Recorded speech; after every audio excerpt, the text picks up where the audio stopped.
Mais uma vez, é uma satisfação de poder retornar aqui com os irmãos e desfrutar da comunhão preciosa dos santos e também poder compartilhar um pouco da palavra do Senhor.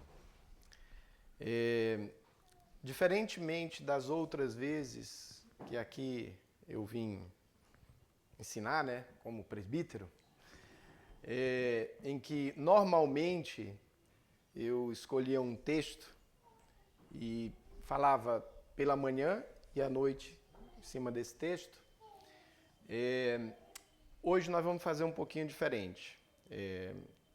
Hoje, na parte da manhã, eu não vou expor um texto, não vou fazer a exposição de um texto. Se o Senhor permitir, à noite farei isso. Mas hoje nós vamos fazer um estudo, né? Então seria equivalente aqui a uma escola dominical, né? Então nós vamos fazer um estudo. E esse estudo tem a ver, de alguma maneira, com o que os irmãos têm ouvido nas quintas-feiras, não é isso? A reunião de oração aqui na quinta. Vocês têm ouvido aqui os estudos do pastor Paulo Anglada sobre a família bendita do Senhor. Pois bem, eu vou falar hoje pela manhã do combate que o mundo secular, que o mundo progressista tem feito à família bendita do Senhor. Então, o que nós vamos ver agora pela manhã são antigos ataques. Por antigos, aí eu me remeto a cerca de 250 anos, os antigos ataques que a família tem sofrido nesses 250 anos para cá. Nos últimos 250 anos, portanto, se construiu um pensamento, e esse pensamento está vigoroso nos dias de hoje, de combate à família e, sobretudo, à família cristã, a família bendita do Senhor. Então, a minha pretensão, portanto, é analisar esses antigos ataques à família cristã. Se o Senhor permitir, numa outra oportunidade, eu vou continuar esse estudo e aí eu vou evidenciar os novos ataques à família cristã. Se eu fosse fazer isso hoje, os antigos e os novos ataques, nós íamos sair meio-dia daqui, então não seria tão produtivo assim. Entendo que seria melhor eu fracionar esse estudo. Quero dizer para os irmãos que esse estudo eu já ministrei ele 2 vezes. Uma vez foi no EPREC, que alguns irmãos e irmãs participaram aqui. O EPREC é o encontro do PREC. Anualmente, o PREC, o nosso presbitério, ele faz um encontro. E no ano passado o tema foi exatamente a família cristã. E aí eu já aviso os irmãos que, se o Senhor permitir, durante a semana chamada Santa, nós teremos o 3º EPREC e o tema será família cristã. Né? O encontro do PREC é um encontro de famílias do PREC, né? Onde nós nos reunimos e passamos ali 2, 3 dias, quase que como se fosse um congresso. Fundamentalmente é isso, para famílias, né, do nosso presbitério. E este ano, o tema novamente será sobre família cristã. Ocorrerá, portanto, 2, 3 e 4 de abril, se assim o Senhor permitir. Então, esse estudo, portanto, eu ministrei no EPREC do ano passado e também numa oportunidade que eu tive de participar de uma conferência reformada na nossa congregação em Macapá. Então, eu também ministrei esse estudo lá. Conversei com o pastor Isaías, se ele achava conveniente que eu ministrasse aqui, ele concordou, então estou aqui transmitindo esse assunto. Portanto, esse é o nosso tema, né? A família cristã, antigos ataques à família cristã. Antes de nós iniciarmos a exposição do conteúdo em si, vamos ler um texto bíblico. Não é uma exposição do texto, mas um texto que eu vou fazer referência ao mesmo no final desse estudo, que se encontra em Apocalipse 13. Apocalipse 13, eu vou ler dos versos 1 ao 10 e os irmãos, por gentileza, acompanhem suas Bíblias. Aqueles que puderem, se coloquem de pé, por favor, em reverência à palavra do Senhor.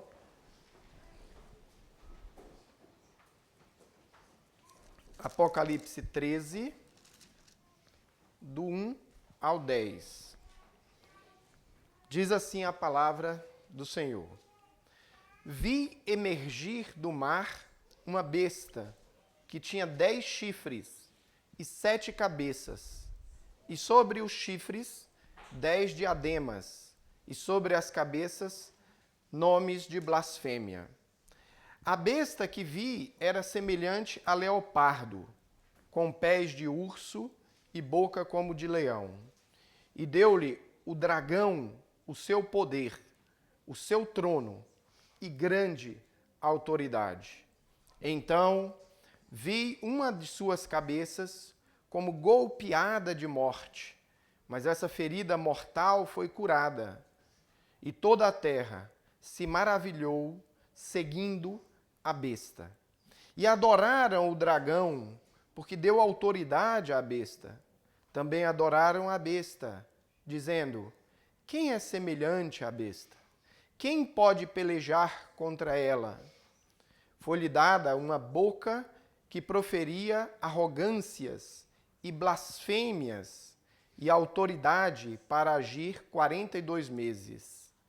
E abriu a boca em blasfêmias contra Deus, para lhe difamar, e difamar o tabernáculo, a saber, os que habitam no céu. E foi-lhe dado também que pelejasse contra os santos e os vencesse. Deu-se-lhe ainda autoridade sobre cada tribo, povo, língua e nação. E adorá-la-ão todos os que habitam sobre a terra, aqueles cujos nomes não foram escritos no livro da vida do Cordeiro, que foi morto desde a fundação do mundo. Se alguém tem ouvidos, ouça. Se alguém leva para o cativeiro vai. Se alguém matar a espada, será necessário é que seja morto a espada. Aqui está a perseverança e a fidelidade dos santos. Vamos orar mais uma vez?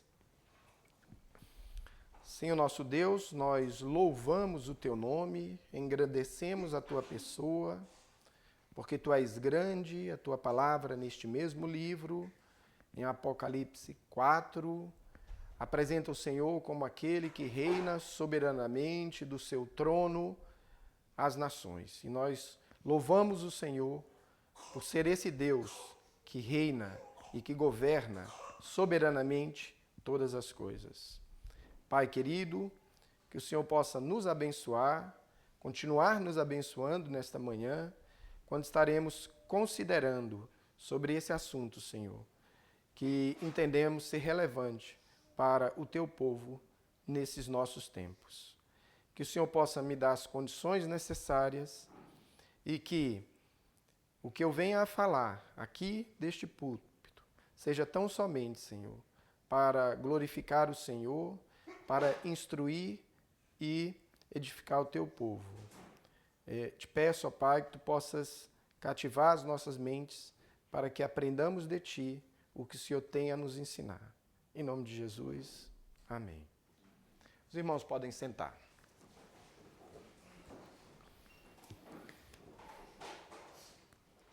Durante 4 anos, de 2020, 2021 até 2025, este ano, o ano que passou, né? Eu trabalhei no Ministério dos Direitos Humanos. Trabalhei como analista técnico numa coordenação que era a Coordenação de Promoção da Liberdade Religiosa. Eu entrei no ministério por um concurso interno durante o governo do presidente Bolsonaro. Ele tinha acabado de criar essa coordenação de liberdade religiosa. Esse era um tema que eu tinha estudado na minha formação. E eu decidi entrar no governo e tentar colaborar nesta área. Quando eu entrei no Ministério dos Direitos Humanos, o ministério tinha o seguinte nome. Se chamava Ministério da Mulher, da Família e dos Direitos Humanos. Era o MMFDH. Ministério da Mulher, da Família e dos Direitos Humanos. O atual governo, ele transformou um ministério em 4. Transformou um em 4. Desse ministério que eu trabalhei, viraram 4 ministérios. Hoje, existe o Ministério da Igualdade Racial, o Ministério das Mulheres, o Ministério dos Povos Originários e o Ministério dos Direitos Humanos. O trágico nessa história é que, além de criar 4 ministérios a partir de um, onerando, portanto, o erário público, com tantos ministros, com tantos funcionários, o trágico também é que o tópico que aparecia no antigo ministério do governo Bolsonaro, que era família, desaparece. A família desapareceu. A família, não nasceu o Ministério da Família. E o pior é que dentro do Ministério dos Direitos Humanos, que veja, no governo Bolsonaro, família era um dos tópicos do ministério, no atual governo, família passou a ser uma coordenação geral, apenas, o tópico família. Para os irmãos entenderem, o organograma de um ministério é da seguinte maneira: você tem o ministro, e aí tem embaixo do ministro os secretários nacionais. Portanto, existem as secretarias nacionais. Debaixo dessas secretarias nacionais tem as diretorias, terceiro escalão, e debaixo das diretorias tem as coordenações gerais, quarto escalão. Então, no Ministério do Bolsonaro, família era uma secretaria nacional, no atual governo passou a ser uma coordenação geral, ou seja, passou para o último escalão. Não virou ministério e, além de perdeu a proeminência que tinha no governo anterior. Então, o tópico família foi rebaixado. E o que era no governo anterior, do Bolsonaro, uma coordenação geral para LGBTQIA+, a comunidade, que era uma simples coordenação geral, virou no atual governo uma secretaria nacional. Então, veja, olha a inversão, né? O tópico família perde proeminência, vai lá para baixo, e a agenda LGBTQIA+, que estava lá embaixo, sobe para cá no atual governo. Bom, por que no governo Bolsonaro o tema da família tinha destaque? Por quê? Porque dentro da ideia de direitos humanos, os grupos que mais se encontram em vulnerabilidade no nosso país são crianças e adolescentes, mulheres, idosos e deficientes. Quando você pega a Ouvidoria Nacional dos Direitos Humanos e você pega todas as denúncias contra violação aos direitos humanos, os grupos, cerca de 80% dos grupos que mais sofrem violações são crianças, adolescentes, mulheres, idosos e deficientes. E o espaço onde isso ocorre, infelizmente, é o espaço intrafamiliar. Normalmente é num espaço intrafamiliar que essas violações ocorrem. Portanto, o governo anterior entendeu, por conta destes números, que a família deve ser objeto de atenção especial. Né? Logo, esses dados justificaram, por exemplo, por isso, o destaque que o governo Bolsonaro deu à questão da família. Mas o que se conclui a partir das ações do atual governo? No atual governo, há uma desvalorização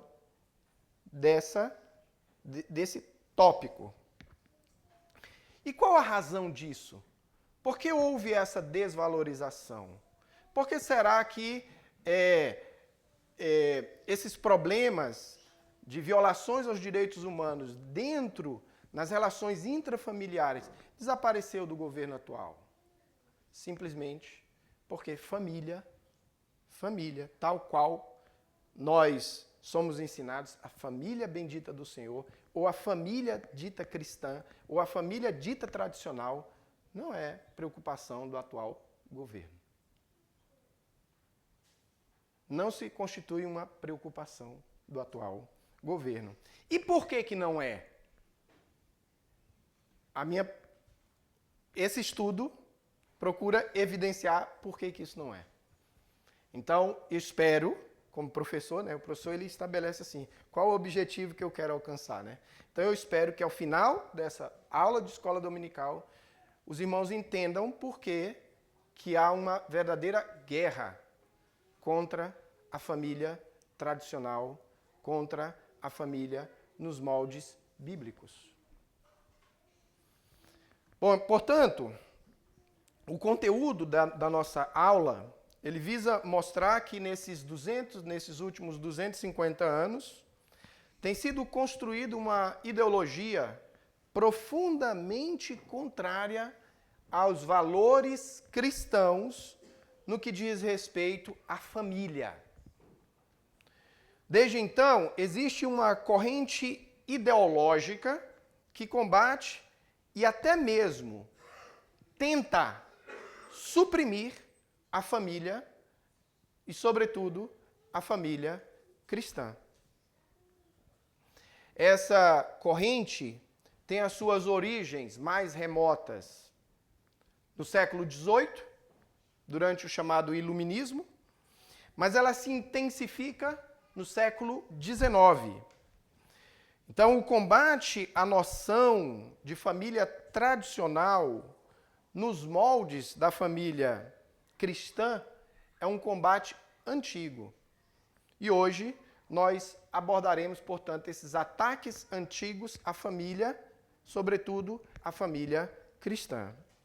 Como eu disse, se o Senhor permitir, numa outra oportunidade, eu vou trazer uma abordagem mais atual sobre esse mesmo problema. Mas eu gostaria de sugerir o seguinte para os irmãos. Apesar de eu vou falar aqui hoje, desse combate que se desenvolve do século XVIII, XIX, início do século XX, eu gostaria que os irmãos fizessem o seguinte: toda vez que eu apresentasse essas ideias, os irmãos tentassem, nas suas mentes, atualizar para os dias de hoje e ver a correspondência no dia de hoje. Tá? E os irmãos vão perceber que tem muita conexão com o que está ocorrendo hoje. Portanto, essas raízes são isso mesmo, raízes. Mas hoje está aflorando, hoje nós vemos a copa das árvores. Pois bem, o que eu vou mostrar é as raízes do que nós estamos visualizando hoje, a copa das árvores, né? Que é o problema atual. Portanto, depois dessa introdução, vamos para esses antigos desafios, a família, sobretudo a família cristã. Bom, com relação aos antigos desafios para a família cristã, nós poderíamos começar esses antigos desafios no Éden, né? Sobretudo depois da queda, quando a semente da discórdia, do conflito e da tensão dentro da família foi semeada pela serpente, pelo grande dragão. Quando o conflito intrafamiliar começou ali, já entre Adão e Eva. Né?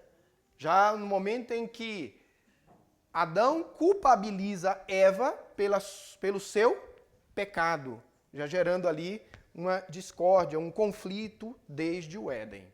E desde o Éden até hoje, nós temos visto os efeitos do pecado na relação familiar. E nós sabemos disso na prática, porque somos A maioria aqui é constituída de famílias e nós sabemos, primeiro, quem ainda não é casado, mas vive dentro de uma família, sabe muito bem os efeitos da queda nas relações intrafamiliares. E todos nós, como pecadores, sabemos dos nossos próprios pecados. Portanto, nós poderíamos remontar aos desafios, às dificuldades desde o Éden. Mas eu não tenho tempo para fazer isso hoje. Então eu vou pular 1.700 anos e vou para o século XVIII. Né? E vou mensurar isso a partir do século XVIII. Então, no século XVIII, nasce um movimento, que muitos de vocês já ouviram falar, que foi o movimento do Iluminismo. Né? O Iluminismo. O Iluminismo é um movimento ideológico que nasce no século XVIII, precede a Revolução Francesa, mas o Iluminismo não é um movimento unicamente francês. Nós vamos ter um iluminismo francês, inglês, alemão e norte-americano também. E o movimento iluminista, sobretudo o francês, o iluminismo francês, ele vai ser um movimento que vai enfraquecer a relevância da família. Então esse é o primeiro ponto. O movimento iluminista, sobretudo o movimento iluminista francês, vai enfraquecer a importância e a relevância da família. Em que sentido? De que maneira? O iluminismo promoveu o racionalismo, a ideia de que você deve procurar explicar tudo a partir da razão, né? Promoveu também o ceticismo em relação às explicações religiosas para a realidade, e isso acabou levando a uma crítica às religiões, à religião cristã institucionalizada. Portanto, o iluminismo coloca em xeque a igreja cristã institucionalizada, porque ela coloca em xeque o valor das escrituras, a importância da verdade bíblica. Então, muitos pensadores iluministas criticavam a autoridade da Bíblia, relativizaram as escrituras, relativizaram a importância da igreja. Não é à toa que é esse movimento iluminista que vai dar base para o liberalismo teológico do século XIX, que vai assolar os seminários europeus, sobretudo o alemão. Isso vai gerar o quê? Um enfraquecimento da fé cristã na Europa, de tal maneira que hoje a Europa é uma das regiões do planeta mais secularizadas do mundo. Então veja, o iluminismo ele vai enfraquecer a importância das escrituras. Essa forma de pensar afetou a estrutura da família cristã. Em que sentido? Em que sentido?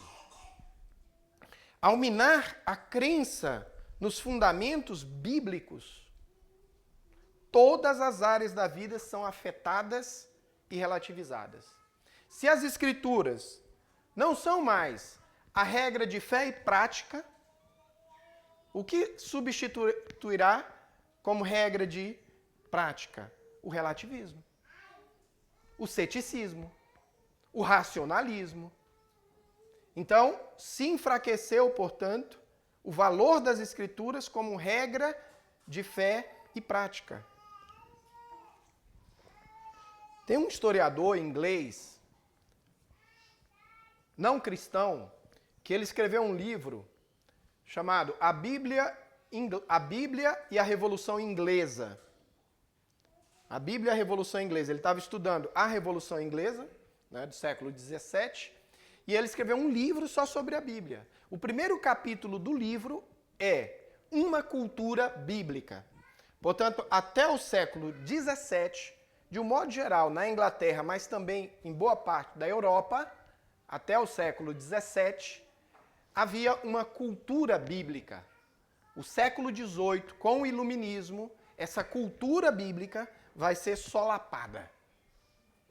Inicialmente na França, depois na Inglaterra, na Alemanha e depois se espalhando pela Europa com o iluminismo. Portanto, isso enfraquece os fundamentos bíblicos, os fundamentos cristãos, isso vai ter um efeito direto sobre a família. De que maneira? O iluminismo francês, portanto, ele produziu uma antropologia equivocada e uma antropologia individualista. Então, se nós temos uma antropologia bíblica que reconhece que o homem é pecador e, portanto, os efeitos da queda atingiu, né, todas as dimensões da existência humana, atingiu os seus afetos, a sua vontade, o seu querer, a sua relação com o próximo, a sua relação com Deus. Então, essa antropologia, que é sintetizada naqueles pontos do calvinismo, da depravação total humana, do homem, o iluminismo vai reabilitar uma antropologia onde o homem não é um ser pecaminoso, depravado, mas o homem é um ser bom. Ele é bom por natureza. É uma antropologia antagônica à antropologia bíblica. E isso acaba o quê? Superestimando os filhos em nome de uma suposta bondade natural. Se por um lado há uma superestimação dos filhos, das crianças, há o quê? Uma relativização, um enfraquecimento do papel dos pais. Porque aí os pais passaram a ser uma expressão, segundo eles, do patriarcado, da autoridade ou do autoritarismo que precisa ser suprimido. E tudo isso começou a enfraquecer o núcleo familiar. Então, quando você retira a autoridade das Escrituras, quando você superestima o papel das crianças, de que o ser humano é bom por natureza, e você enfraquece o papel da autoridade, seja a autoridade religiosa, seja a autoridade paternal, você enfraquece. Eles enfraqueceram o núcleo familiar. Então, esse foi o primeiro grande ataque à noção cristã de família. Só que a artilharia contra o cristianismo, que foi direcionada no século XVIII, contra a concepção cristã de família, vai ser reforçada no século seguinte. No século seguinte, nós vamos ter intelectuais, sociólogos e cientistas que vão se apropriar das ideias iluministas e vão aprofundar essas ideias, e você vai ter o nascimento de um ateísmo militante na ciência, na sociologia, na filosofia, na economia, na história, na política, isso tudo no século XIX. É o século XIX que vai gerar Karl Marx, Friedrich Engels. É o século XIX que vai gerar um Darwin, que vai colocar em xeque a noção de criação. É o século XIX que vai dar origem a um Freud, né, que vai relativizar a questão do pecado. É o século XIX que gera e gesta uma pessoa como Nietzsche, Friedrich Nietzsche, e que vai concluir dizendo: Deus está morto. Nietzsche vai dizer: Deus está morto.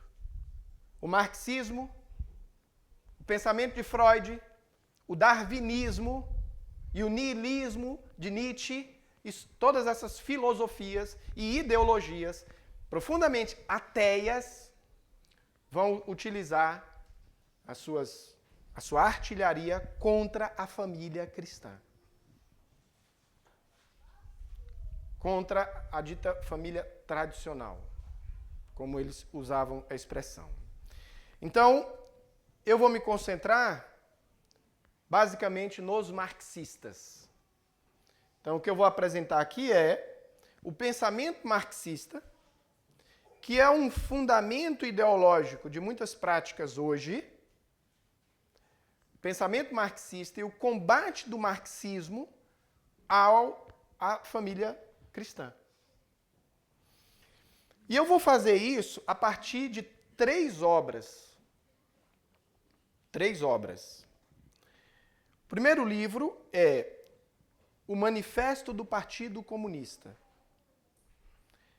É um livro, na verdade é um manifesto, é um programa partidário do Partido Comunista, que foi escrito por Karl Marx e Friedrich Engels em 1848. E aí eu vou apresentar como nesta obra eles combatem a família. A segunda obra que eu vou discutir aqui é A Origem da Família, da Propriedade Privada e do Estado. Quem é que escreveu essa obra? Friedrich Engels, o parceiro de Marx. A Origem da Família. Veja, já no título do livro você tem família. E por fim, eu vou analisar aqui rapidamente o panfleto, um pequeno panfleto que foi publicado em 1918 por uma mulher comunista, que foi ministra na Rússia revolucionária. Esse panfleto se chamava O Comunismo e a Família. Então essas 3 obras, o Manifesto do Partido Comunista, A Origem da Família, da Propriedade Privada e do Estado e O Comunismo e a Família, são obras de marxistas que apresentam a relação com a família, com a temática da família. Essas 3 obras apresentam uma síntese do pensamento marxista sobre a família tradicional, que na concepção deles seria a família cristã. Então isso vai ser rapidamente, eu vou apenas pontuar algumas coisinhas nessas obras. É óbvio, né? Não teria tempo de fazer uma análise um pouco mais aprofundada de tais obras. Mas vamos lá, comecemos com Marx e Engels. O marxismo é uma ideologia que visa promover uma transformação radical da sociedade. O que envolve nessa transformação radical da sociedade envolve o quê? Primeiro, a supressão do modelo de produção capitalista. Segundo, conectado a isso, a supressão da propriedade privada e do trabalho assalariado. E por meio de uma revolução, seria implantado o quê? A dominação do Estado, supostamente pelo proletariado, que seria a classe trabalhadora oprimida no capitalismo, implantando a chamada ditadura do proletariado, que seria o regime socialista. Então, haveria, portanto, uma revolução, onde as estruturas capitalistas seriam destruídas, o proletariado, os revolucionários, assumiriam o poder, estatizariam tudo, todos os meios de produção, tudo, terras, propriedades, tudo, e a partir daí, da estatização de tudo, seria dado um passo seguinte, que seria a comunização de tudo. O Estado deixaria de existir e tudo seria de todos. Essa fase nunca aconteceu, né? Essa fase nunca aconteceu. Então, a rigor, dentro de uma teoria marxista, nunca existiu um Estado comunista. Porque o Estado comunista, na verdade, não existiria Estado comunista. Porque o comunismo pressupõe a inexistência do Estado. E isso nunca aconteceu, como existe Estado em Cuba, na Coreia do Norte, na China, na Venezuela, que acabou de ser desmontado, não sei até que ponto, o atual Estado. Enfim, você teria, portanto, esse Estado. E a etapa final seria o comunismo, onde tudo seria de todos.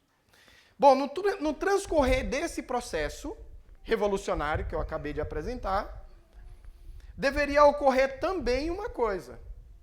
O que deveria desaparecer? Não é só a propriedade privada, o trabalho assalariado, não é só isso não. Deveria desaparecer também a família. A família estaria dentro do processo revolucionário para que ela não existisse.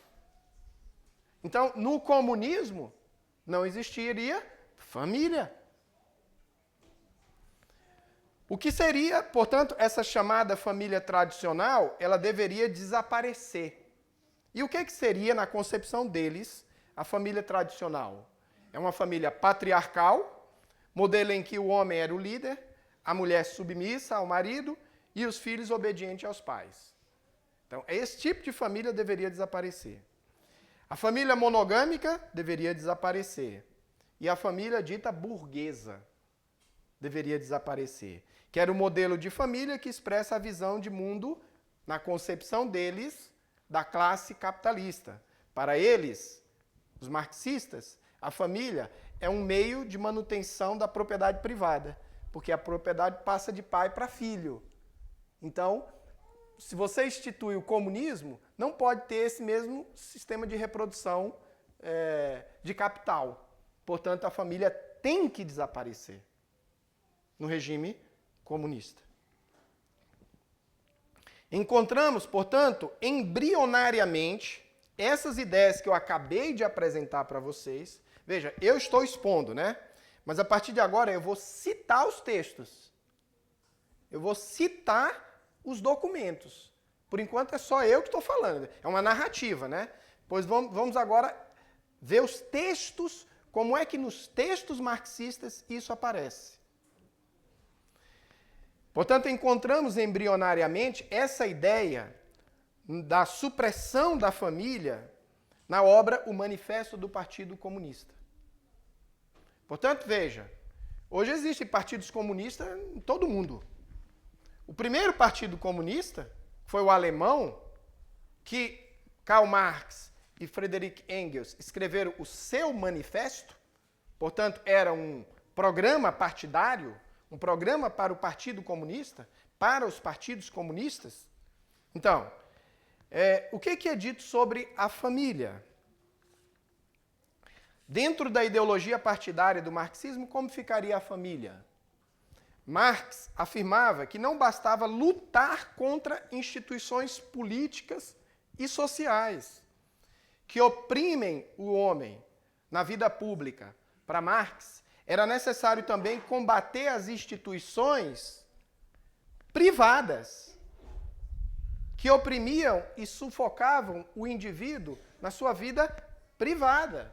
Portanto, era necessário combater o Estado capitalista, mas era necessário combater a família tradicional. Porque, segundo eles, havia opressão no Estado e havia opressão na família.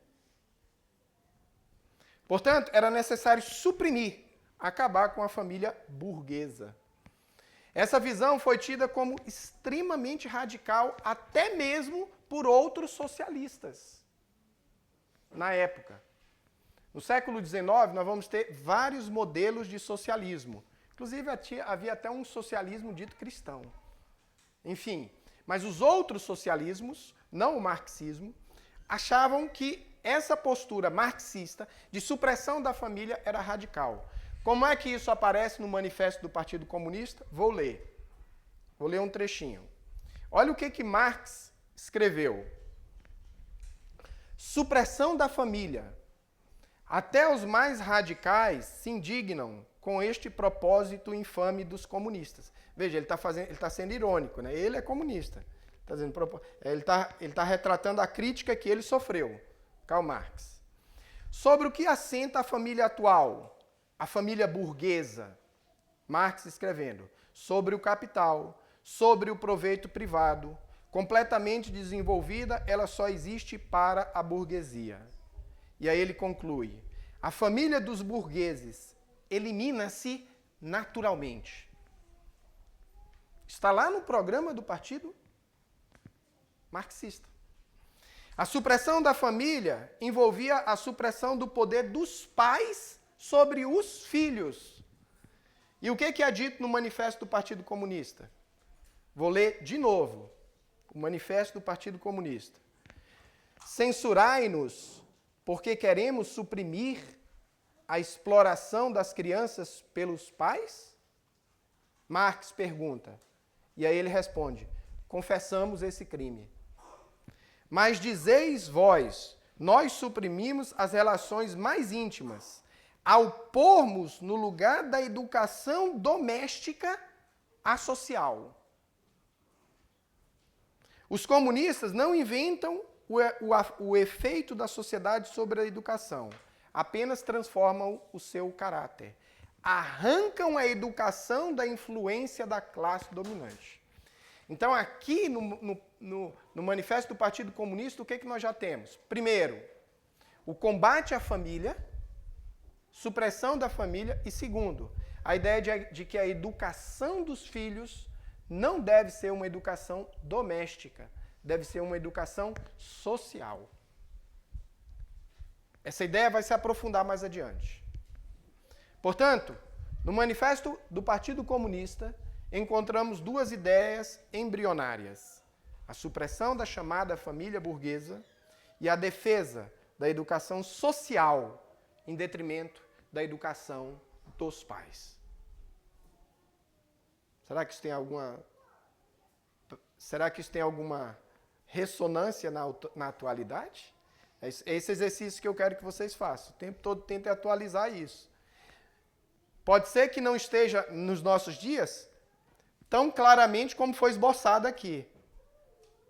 Mas nós podemos perceber claramente como efeitos dessa visão estão presentes na sociedade hoje. E aí você entende as raízes do problema atual. Alguém pode pensar, isso está um pouco vago, né? Não está tão claro assim. Tal. Eu concordo. Então nós vamos para a segunda obra. O primeiro texto que eu analisei foi o Manifesto do Partido Comunista. Agora eu vou analisar um segundo texto, que é uma obra escrita por Engels, parceiro de Marx, que foi escrita em 1894. O título desse livro é A Origem da Família, da Propriedade e do Estado. Quero dizer para vocês que essa obra ela foi escrita por Engels, porque quando ela foi escrita, Marx já tinha morrido. Mas, na verdade, Engels escreveu a obra a partir dos manuscritos de Marx. Portanto, é uma obra de Karl Marx e Friedrich Engels, mas redigida por Engels. Então, expressa esse pensamento marxista. O livro é um trabalho que aborda a questão da economia e sua relação com a família, com a propriedade privada e com o Estado. Um comentarista do livro, desse livro de Engels, ele escreveu o seguinte. Olha o que um comentarista escreveu. Abre aspas. Em A Origem da Família, da Propriedade Privada e do Estado, Engels investe radicalmente contra a forma patriarcal de família, reiteradamente tida por sagrada e basilar da civilização. Então, segundo esse comentarista, o que Engels faz é atacar a família. Família que era tida como sagrada, portanto, uma família cristã, e família que era tida como base da civilização ocidental, como fundamento da civilização. Portanto, essa obra de Engels ataca uma instituição que é cristã e base da civilização ocidental. Então, veja o objetivo da obra. O comentarista continua, cito, Engels, ao desnaturalizar e dessacralizar instituições sociais como a família, adentra um campo de disputa central e refinado. Portanto, quando Engels escreve essa obra, ele está entrando numa arena, que é o da família, que o autor aqui ele diz, é um campo central. Você atingir a família e desconstruir a família é uma estratégia central para enfraquecer a civilização, para enfraquecer a sociedade e para você introduzir novas ideias. Como Engels e Marx conceberam a família na sua obra. Como é que a família aparece nesta obra de Engels? Bom, a família seria uma instituição de dominação masculina. Para Marx e Engels, a família é isso. E B, é uma instituição de opressão da mulher e da luta de classe. Então veja, eles começam a retratar a família tradicional, a família cristã, como uma instituição de opressão. E aí o que eles começam a disseminar dentro da família? A discórdia, o conflito, a luta de classe dentro da família. Sabe que o motor da história para Marx é o conflito. Para Marx, o que explicaria o movimento da história era o conflito. Conflito entre classes, né? Luta de classes. E aí ele fala, na antiguidade, a luta era entre o senhor de escravo e o escravo. Na Idade Média, era entre o senhor feudal e o servo. No capitalismo, a luta de classe é entre o burguês e o proletariado. E ele traz toda essa dimensão da luta de classe para dentro da família. E dentro da família, a luta é entre homem e mulher. E ele dissemina isso na sociedade. Aqui nós temos as raízes antigas do feminismo. Vou citar para vocês o que Engels escreveu. Vou citar o que ele escreveu. Cito. O homem assumiu o comando em casa. A mulher foi degradada, escravizada. Tornou-se escrava do desejo do homem e mero instrumento de procriação. Aí ele continua. O primeiro antagonismo de classe que apareceu na história coincide com o desenvolvimento do antagonismo entre homem e mulher, no casamento monogâmico. E a primeira opressão de classe coincide com o sexo feminino sendo oprimido pelo sexo masculino. Então imagina uma obra como essa sendo difundida mundo afora. Isso, final do século XIX, 1894. Coincide, por exemplo, com o movimento sufragista das mulheres em defesa do direito aos votos. Isso aqui vai ser o quê? Munição ideológica para o movimento feminista. Está vendo que eu estou mostrando as raízes? Hoje estamos vendo a copa, mas aqui estão as raízes. Bom, qual seria a solução desse conflito para Engels? Qual seria a solução? Se há uma luta de classes dentro da família, qual seria a solução? Olha a proposta de solução dele. Ficará evidente, então, que a libertação da mulher tem como primeira pré-condição a reintrodução de todo o gênero feminino na indústria pública. É tirar a família, a mulher, do lar e jogar na indústria pública. No trabalho, no comércio. E que isso, por sua vez, exige a eliminação da família individual em sua condição de unidade econômica da sociedade. Está aqui, ó, explicitamente. Para que a opressão desapareça, é necessário que a mulher saia de casa e a família desapareça. Repito, exige a eliminação da família individual. Juntando as duas obras, o Manifesto do Partido Comunista e a obra A Origem da Família, da Propriedade do Estado, temos a seguinte concepção de família, segundo esses marxistas. A família é uma instituição de dominação masculina, é uma instituição de opressão da mulher e espaço de luta de classe. Em decorrência disso, o que eles procuravam fazer? Suprimir a família burguesa. e defendiam a educação social dos filhos, em detrimento da educação doméstica. Mas se já é feio isso aqui tudo, já é explícito isso aqui tudo, eu vou para a terceira e última obra antes das aplicações. Eu falei que eu ia analisar 3 obras, né? Já analisei 2. Vamos para a terceira. A terceira obra é um panfleto, você encontra na internet, escrita por Alexandra Kollontai.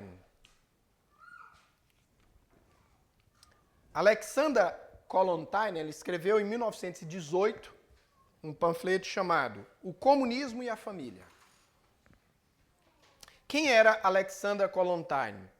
Foi uma feminista, marxista, russa, que esteve diretamente envolvida na Revolução Russa de 1917, que criou a União Soviética, e ela chegou a ser ministra de Estado no governo do Lenin.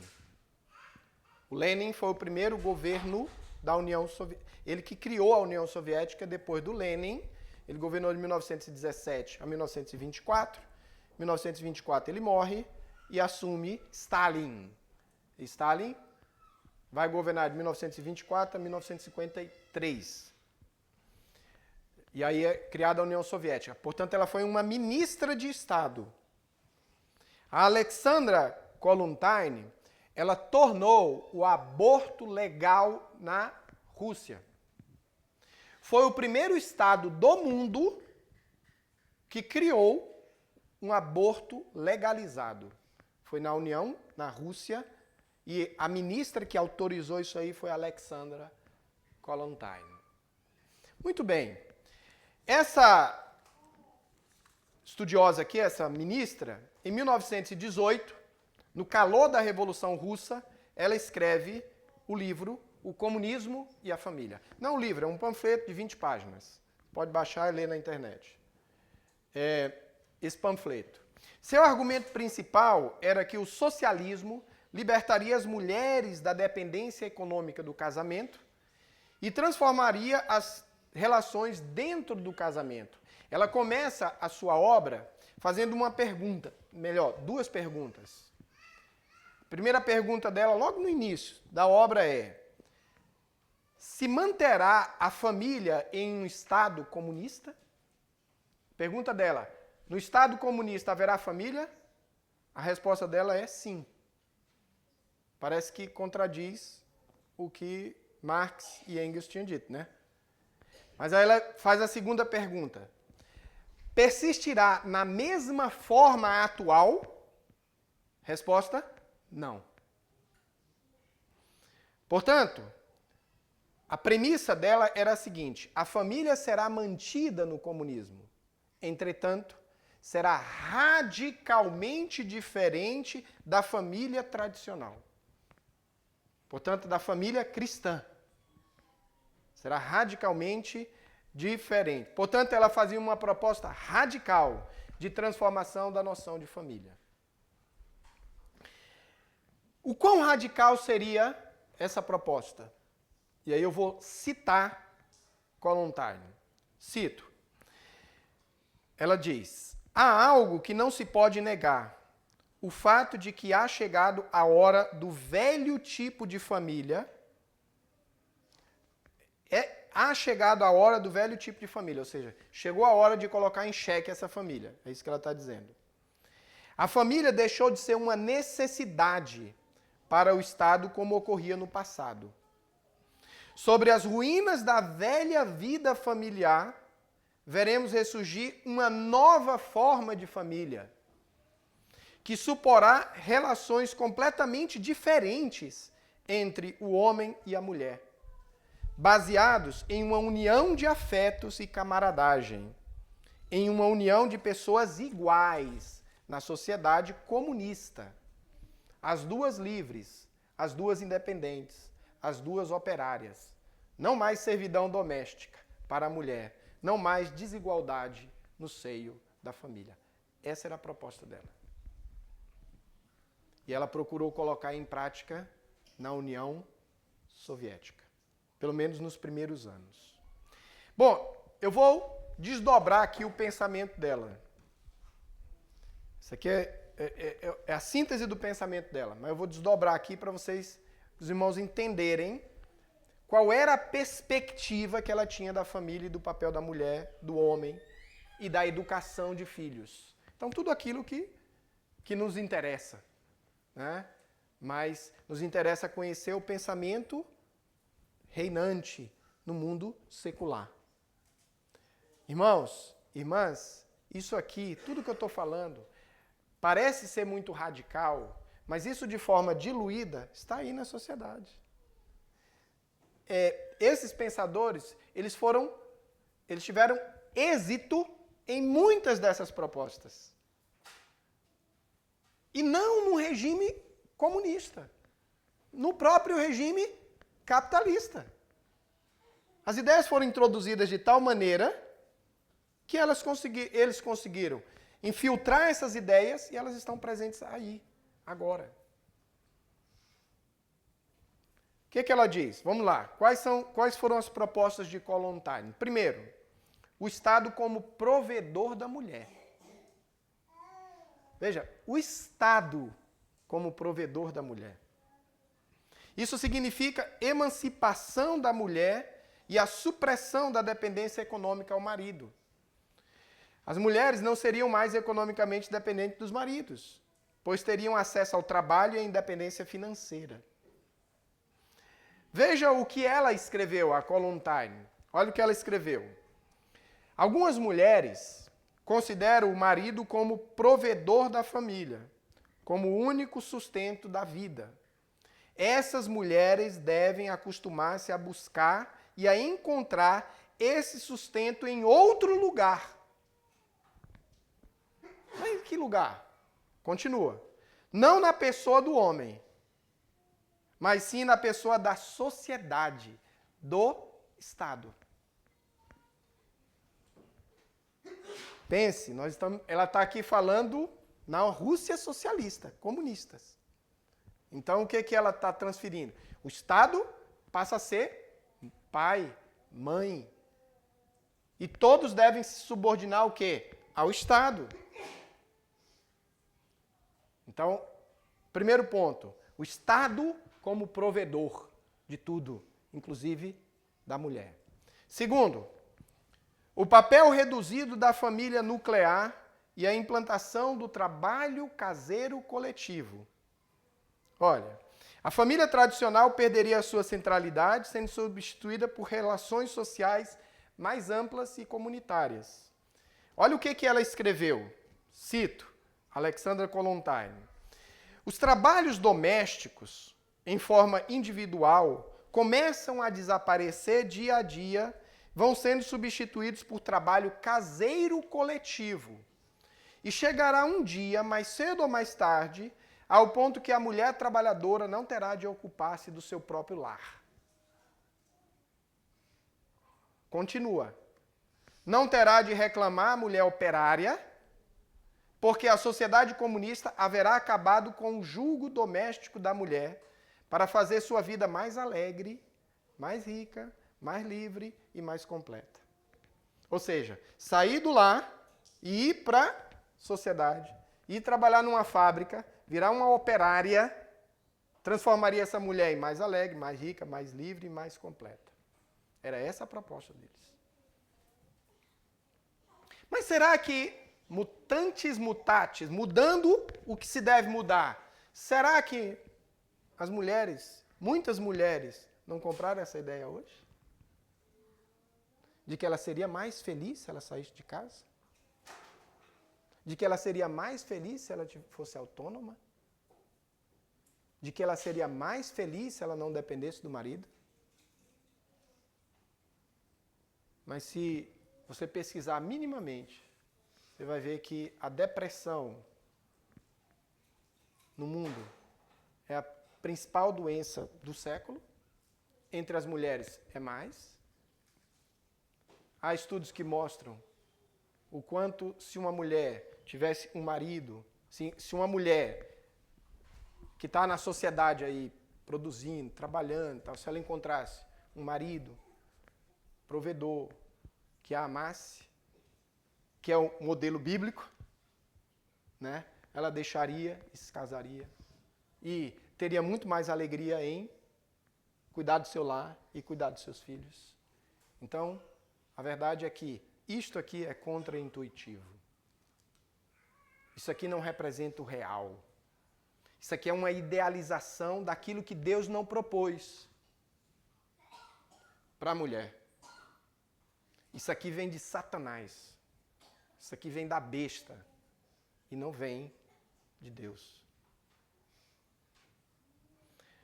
Terceira proposta da Alessandra Kollontai: a educação coletiva e comunista estatal para as crianças, emancipando os pais da educação dos filhos.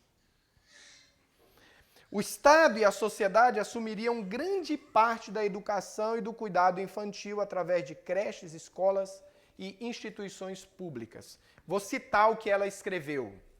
Olha o que ela escreveu. Que sobrará da família quando desaparecerem todas as tarefas do trabalho caseiro individual? Então a mulher já saiu, foi para a fábrica. Ela não cuida mais do seu lar. Ela come na fábrica. Não há necessidade de ter um lar. Mas tem um problema para ela. E os filhos?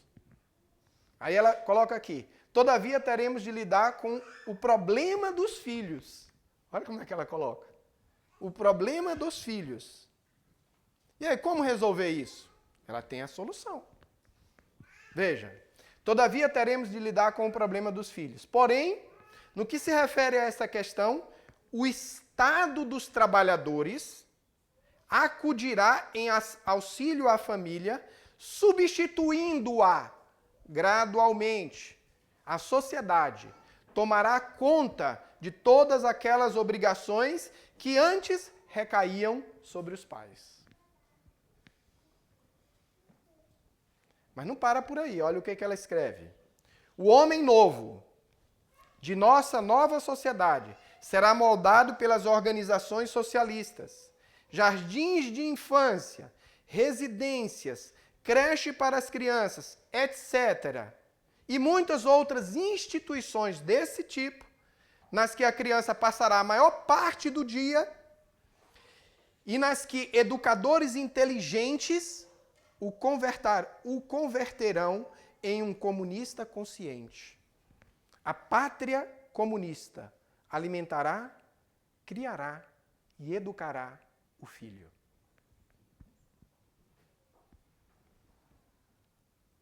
Então, quando você pega, por exemplo, projeto de educação integral de um governo como o atual, que a criança vai passar a maior parte do dia na escola, sendo educado por sabe lá quem. É isso. É a materialização disso. É a materialização disso aqui. Olha o que é dito. Vou reler. Crianças passará a maior parte do dia e nas que educadores inteligentes o converterão em um comunista consciente. Quarto e penúltima proposta dela: fim da moralidade sexual cristã, enfraquecimento do casamento monogâmico e a defesa do amor livre. As relações amorosas e íntimas seriam baseadas na liberdade, sem coerção ou normas rígidas, impostas pelo Estado ou pela moral burguesa cristã. Olha o que ela escreveu. A mulher na sociedade comunista não dependerá do seu marido. Seus robustos braços serão o que proporcionará a ela seu sustento. Se acabará com a incerteza sobre a sorte dos filhos. Os filhos serão cuidados pelo Estado. O Estado comunista assumirá todas essas responsabilidades. E aí a união será livre. Você não tem mais compromissos. Não tem lá, não tem vínculos, não tem... É livre. União livre. E aí ela diz: uma vez que tenha desaparecido o matrimônio, tal como consagrava a igreja, Veja o ataque direto à concepção cristã. Uma vez que tenha desaparecido o matrimônio tal como consagrava a igreja, isto é, o chamado matrimônio indissolúvel, esse matrimônio será substituído pela união livre. Finalmente, último ponto.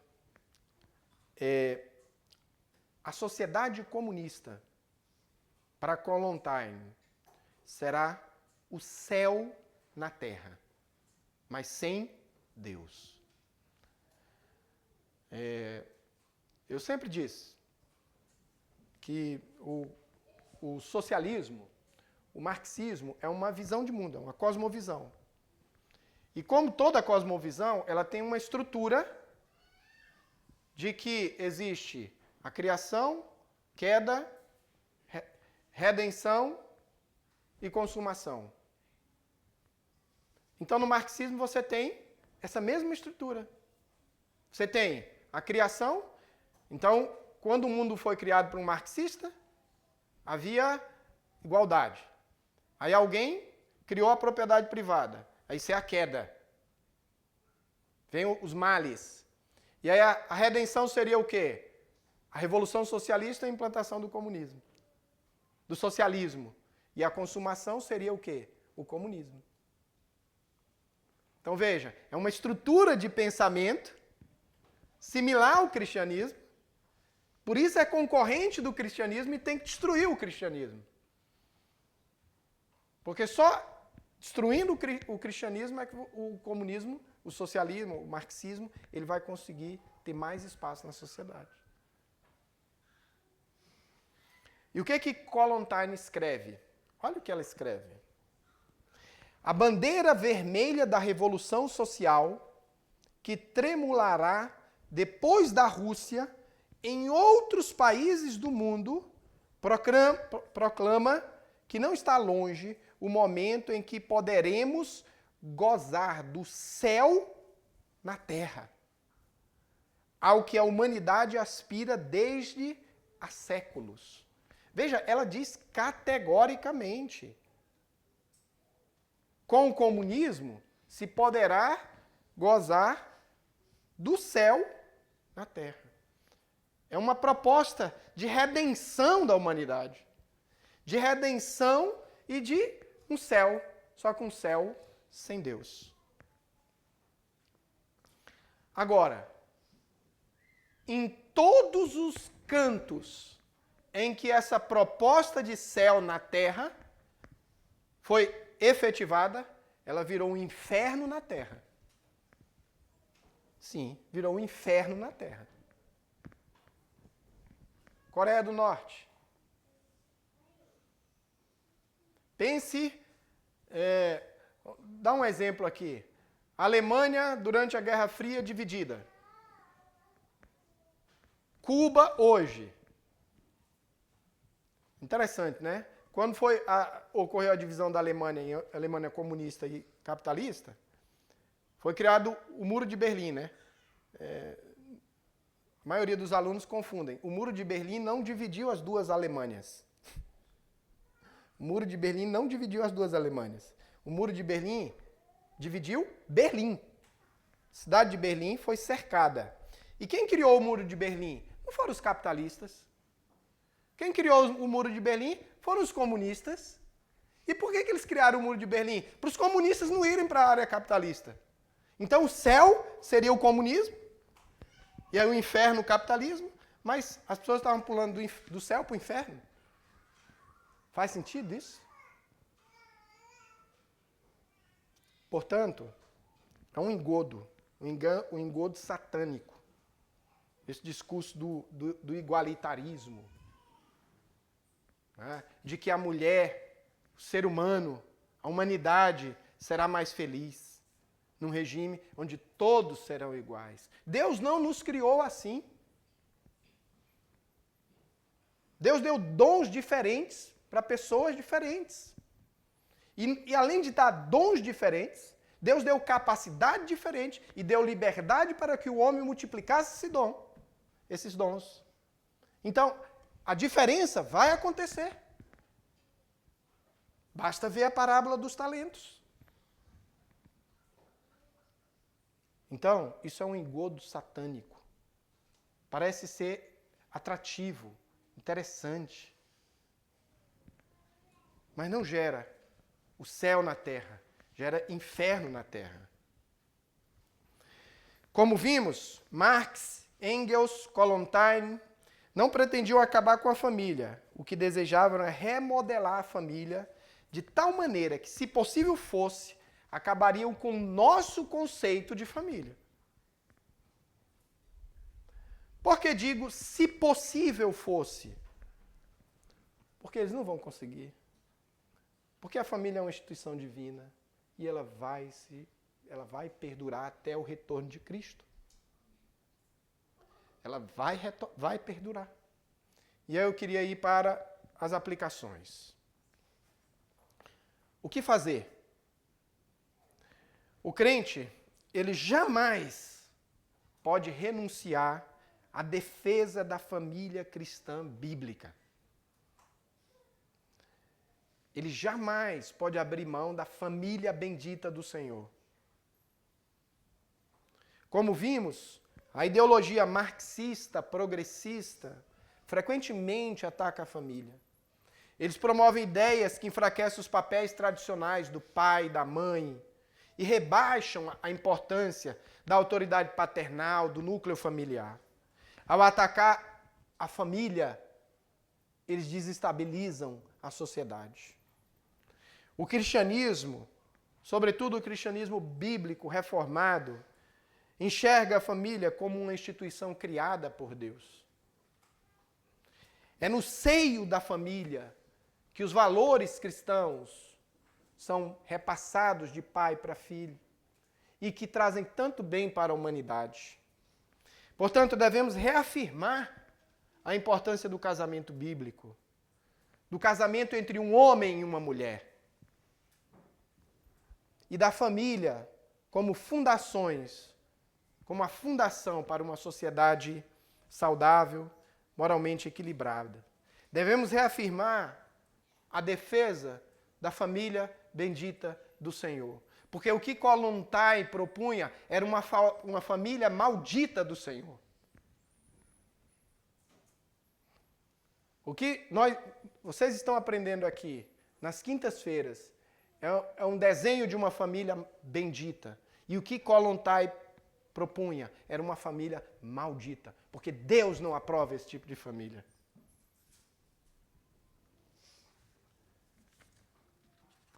E o que é que nós podemos fazer de forma concreta? Em defesa da família bendita do Senhor. Primeiro, retornar à centralidade das Escrituras na família. A maior defesa da família cristã reformada é o ensino sólido da palavra de Deus. A Bíblia deve ser o alicerce da educação familiar, ensinando que a família foi instituída por Deus e não pode ser dissolvida por ideologias humanas. Portanto, deve-se ocorrer a revalorização da adoração no lar. E é nessa adoração que começa a formação dos nossos filhos, a criação de filhos tementes a Deus começa no lar. Segundo, devemos ensinar o papel bíblico do homem e da mulher na família. As ideologias marxistas buscam destruir os papéis definidos por Deus para o homem e para a mulher. E eu sei que o pastor Paulo Anglada, no ensino sobre a família bendita do Senhor, ele tem feito isso. Então, no fundo, eu só estou reafirmando que é necessário revalorizar. Promovendo um conceito, a ideologia marxista, ela promove um conceito de igualdade dentro da família que nega o conceito bíblico de complementaridade bíblica. Deus não estabeleceu a igualdade entre homens e entre o marido e a mulher dentro do lar. Deus estabeleceu que um é o cabeça. E a outra, no caso, a mulher é submissa. Mas essa liderança tem que ser uma liderança amorosa. Tem que ser a liderança similar à liderança de Cristo como cabeça da igreja. Portanto, o modelo bíblico de masculinidade, feminilidade, dos papéis dentro do casamento, esse modelo deve rejeitar, por um lado, atitudes abusivas e hipócritas dos maridos em nome da submissão da mulher. Porque há. Então, não é em nome da submissão que o marido pode tudo. Mas, por outro lado, o ensino bíblico deve rejeitar o feminismo que tem provocado divisões dentro dos lares e até dos lares cristãos. Se, por um lado, a Bíblia corrige o marido para que a liderança dele seja uma liderança amorosa, por outro lado, a Bíblia corrige a mulher para que haja uma submissão bíblica. Visões completamente antagônicas às visões marxistas. Valorizar o papel da maternidade e da paternidade como vocações bíblicas. Terceiro, devemos defender o casamento como uma união exclusiva entre homem e mulher. Por isso deixará o homem deixará pai e mãe e se unirá à sua mulher, o que serão ambos uma só carne. O que nós devemos fazer? Combater, se opor à desconstrução do casamento bíblico. Hoje, influenciado por essas ideias aqui, há uma valorização de novos modelos de família. E esses novos modelos de família incluem, por exemplo, a família LGBTQIA+. Cuidado, meus irmãos, para a gente não ter simpatia com aquilo que Deus odeia. Deus odeia o pecado, não a pessoa. Não relativize os seus valores cristãos em face das pressões do mundo. Então devemos ser claros nas nossas posições. Quarto, devemos combater a ideologia da educação estatal e reafirmar a responsabilidade dos pais. Pedi para o Mallory ler o texto de Provérbios, eu vou ler um outro versículo, Provérbios 22:6, que diz: instrua a criança no caminho em que deve andar. Isso é um papel dos pais. E até quando envelhecer, não se desviará dele. O que fazer? Incentivar a educação cristã e a criação de escolas confessionais. Então, seria um antídoto para escolas estatais. Criação de escolas cristãs confessionais. E, claro, promover o homeschooling como alternativa à educação estatal secularizada. Ensinar os pais sobre o seu papel como os principais educadores dos seus filhos, independente de escola. Penúltima lição. Irmãos, nossa luta é espiritual e não carnal. A ira do homem não produz a justiça de Deus. Nossa luta é espiritual, como diz em Efésios, e eu peço que vocês abram lá, Efésios 6, 10 a 12. Então, diante de tudo o que eu falei, peguem esses 3 versículos e guardem para que nós sejamos encorajados em face dos desafios que estão na nossa frente. Olha o que o apóstolo Paulo diz. Quanto ao mais, tem mais coisas. Quanto ao mais, sede fortalecidos no Senhor e na força do seu poder. Revesti-vos de toda a armadura de Deus, para poderdes ficar firmes contra as ciladas do diabo. Isso aqui tudo são ciladas do diabo. Porque a nossa luta não é contra o sangue e a carne. Não é contra Marx, contra Alexandra Kollontai. Porque a nossa luta não é contra sangue e carne, e sim contra os principados e potestades, contra os dominadores deste mundo tenebroso, contra as forças espirituais do mal nas regiões celestes. São essas forças espirituais do mal que usam pessoas como essas pessoas que eu citei aqui para disseminar essas ideias. E a nossa luta é contra essas ideias. Nossas armas, elas devem ser espirituais.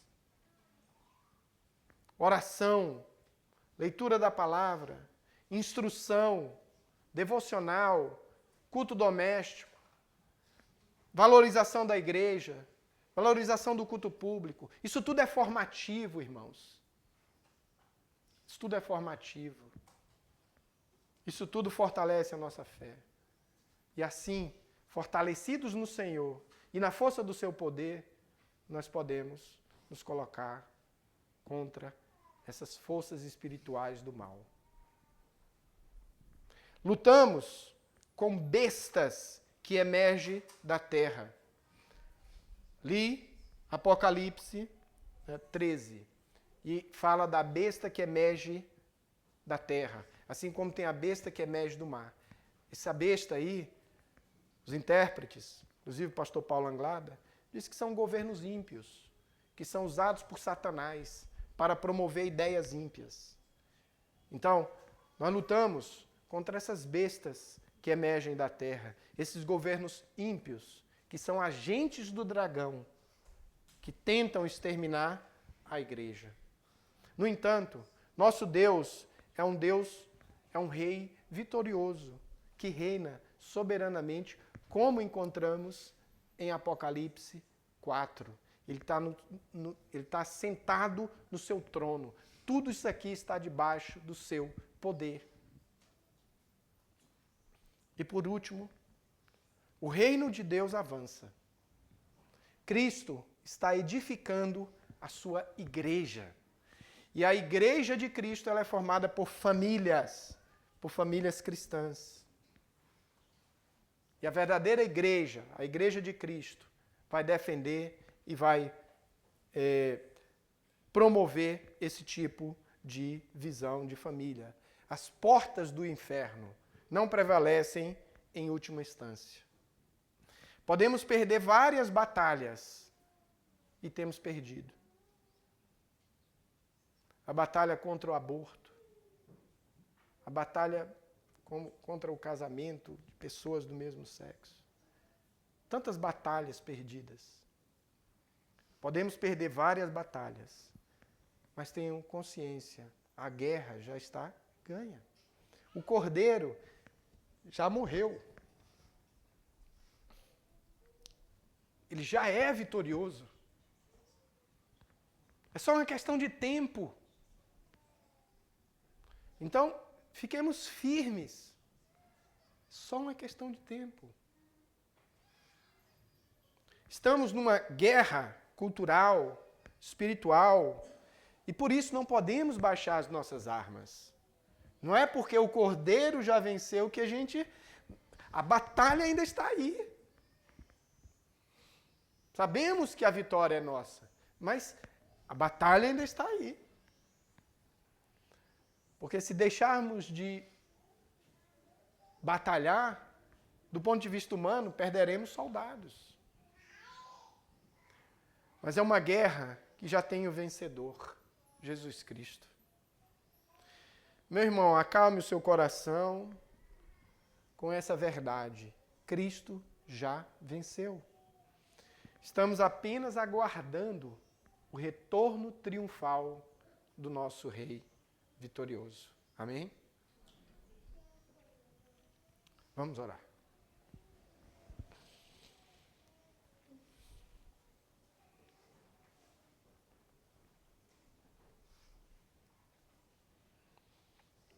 Senhor nosso Deus, nós louvamos, ó Pai, o Teu nome, pelo que Tu és, um Deus único, verdadeiro, Deus que reina soberanamente, sobre tudo, sobre a criação, sobre a humanidade, sobre esse mundo que jaz no maligno. Nós somos imensamente gratos a Ti, Senhor, porque sem merecermos, o Senhor nos arregimentou para esse exército vitorioso. E o que pedimos, ó Pai, é que o Senhor nos fortaleça para ficarmos firmes até aquele último dia, seja o nosso último dia aqui nesta terra, ou o último dia em que Tu retornará. Pai, nos fortaleça, nos dê, Senhor, foco, nos dê, Senhor, compromisso com a Tua verdade, que o Senhor nos livre do amor ao mundo, aos prazeres, amores esses que nos afastam do amor verdadeiro a Ti e que, ao amarmos o mundo, nós nos desviamos, Senhor, daquilo que convém a Ti. Pai, nos ajuda, Senhor, a termos o Teu reino como o nosso alvo principal. E desta maneira, com este propósito, nós cuidaremos melhor da nossa família, nós serviremos melhor ao Senhor neste mundo. Pedimos perdão a Ti, Senhor, porque muitas vezes temos falhado nessa missão. E rogamos a Ti, Senhor, que o Senhor nos fortaleça no deserto desta vida, neste mundo que está em guerra, Senhor, contra a Tua verdade. É o que te pedimos, no nome santo de Jesus. Amém.